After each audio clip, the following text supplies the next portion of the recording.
Hey, it's Rhea, and I wanted to talk today about positive mental attitude. So, spring is right around the corner, and most of us think of spring cleaning when we think about springtime. But I also wanted to think about a mental spring cleaning.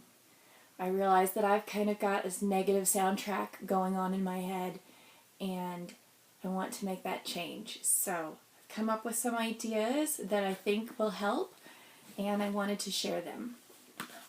So, how to create that positive mental attitude. So, the first thing I've been thinking about is positive journaling. There are actually studies out there that show that positive journaling can be more effective than opioids for treating chronic pain.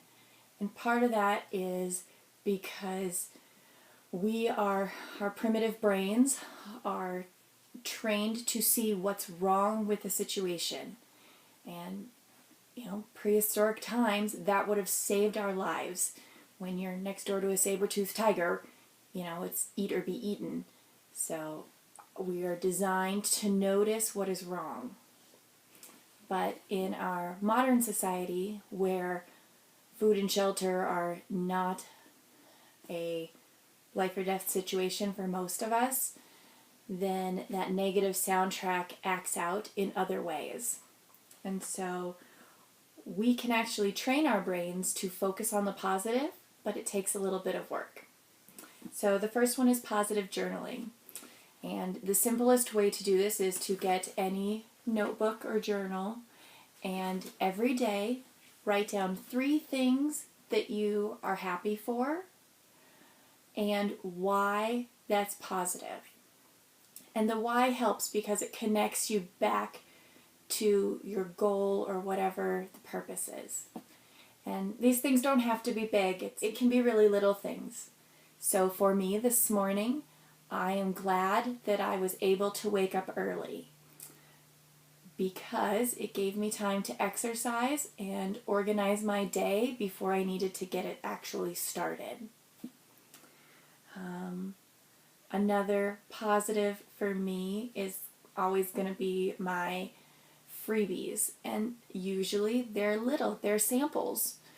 So yesterday my Pinch Me box came, and I got a little sample of a bath scrub that I got to use this morning in the shower, and I feel like my skin's a little brighter and got a little exfoliation, and so that was good.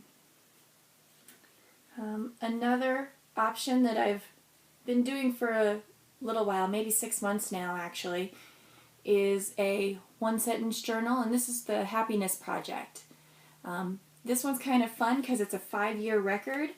So on every day there's a quote at the top, and then there's spots where you can write in the year and journal, and so you can kind of track what's been going on in your life, and I think that will be a good record to look back on. So I started this just before I got married. So my second trick that I've been trying to work on is to flip the script when I get that negative feedback loop going in my brain. And, we all do this. You're sitting in traffic and you're getting frustrated and you fixate on that car in front of you and how they're driving stupid, or that person sitting next to you at work who's tapping their pen and it's driving you insane. And so I've really become aware when that feedback loop starts happening that I actually mentally tell myself, stop. And then I try to make up a new story.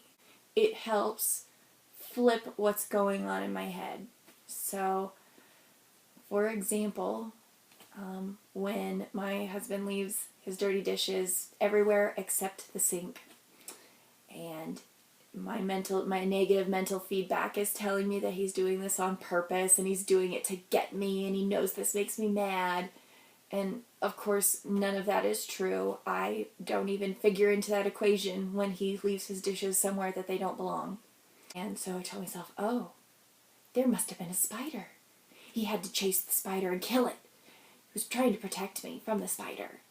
But, in all that, he lost track of time and then didn't have time to finish his dishes. And when I tell myself those kind of stories, it gives me that little bit of a break where I don't have to do his dishes. He's going to come back and finish them later. But he left them there because he was doing something else that was better for me. Another good way to stop the mental feedback loop there is when you tell yourself stop, take a few breaths. I actually think that it works. So just taking that big inhale and then slowly letting your air out.